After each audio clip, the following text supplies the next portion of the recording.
Assalamualaikum warahmatullahi wabarakatuh. Selamat siang semuanya ya. Jadi pada video kali ini kita akan bahas tentang penulisan huruf miring ya, yang kadang menjadi masalah ketika kalian mengerjakan soal-soal UTBK ya kan, khususnya di soal pemahaman bacaan dan menulis ya. Nah, untuk itu simak video dari saya.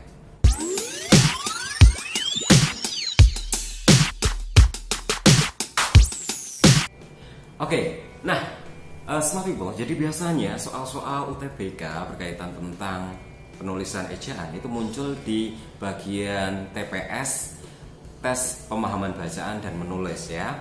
Kemudian hal soal yang sering muncul itu tentang penggunaan ejaan, khususnya huruf miring. Nah, pada kesempatan hari ini akan saya sampaikan bagaimana cara menulis huruf miring dengan benar ya. Yang pertama, huruf miring itu digunakan pada penulisan buku, majalah ataupun surat kabar ya. Itu harus ditulis dengan cetakan miring ya kan. Misalnya Bapak membeli surat kabar Kompas. Nah, penulisan kata Kompas itu harus miring. Kemudian saya ke Gramedia beli buku Cerdas Berbahasa Indonesia. Nah, itu harus ditulis dengan huruf miring ya. Kemudian yang kedua, huruf miring harus digunakan pada kata-kata yang dianggap penting. Misalnya, kalau kita menjelaskan suatu kalimat dan merujuk pada kata tertentu, kita harus menulisnya dengan tanda miring. Misalnya,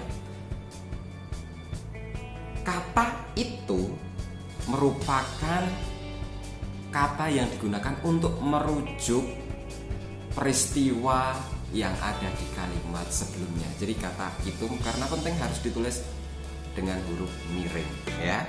Itu untuk kata miring. Kemudian yang terakhir, kata miring juga bisa digunakan untuk penulisan kata atau ungkapan yang berasal dari bahasa asing ataupun bahasa daerah. Misalnya, orang Korea biasanya mengucapkan terima kasih dengan mengucapkan kamsahamnida. Nah, kata kamsahamnida itu bisa digunakan dengan huruf miring ya. Kemudian yang kedua, misalnya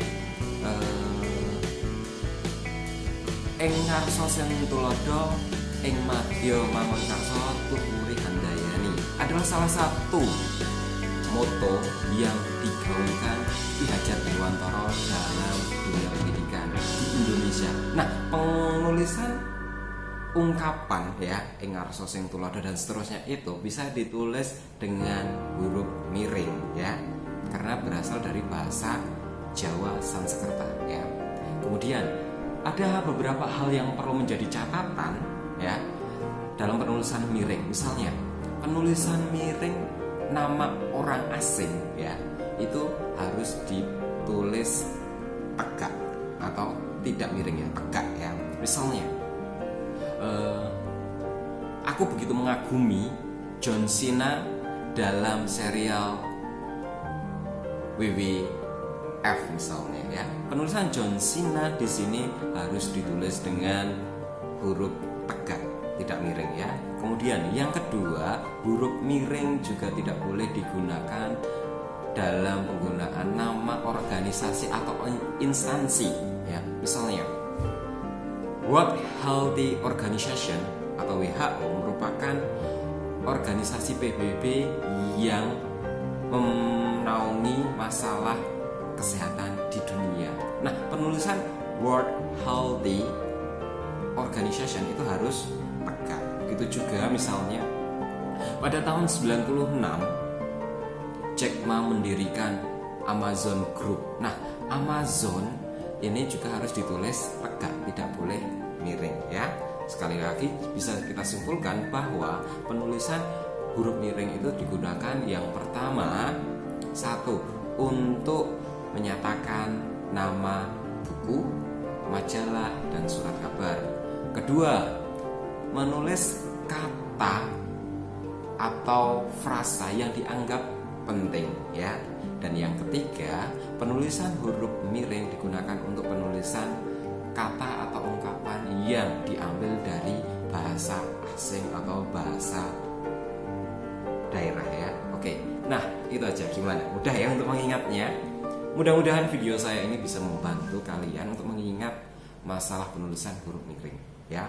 Jangan lupa sebelum berakhir video ini silahkan like, share, dan subscribe video saya agar kalian tidak ketinggalan informasi terbaru tentang bahasa Indonesia ya. Terima kasih dan sampai jumpa di video saya berikutnya, dan assalamualaikum warahmatullahi wabarakatuh dan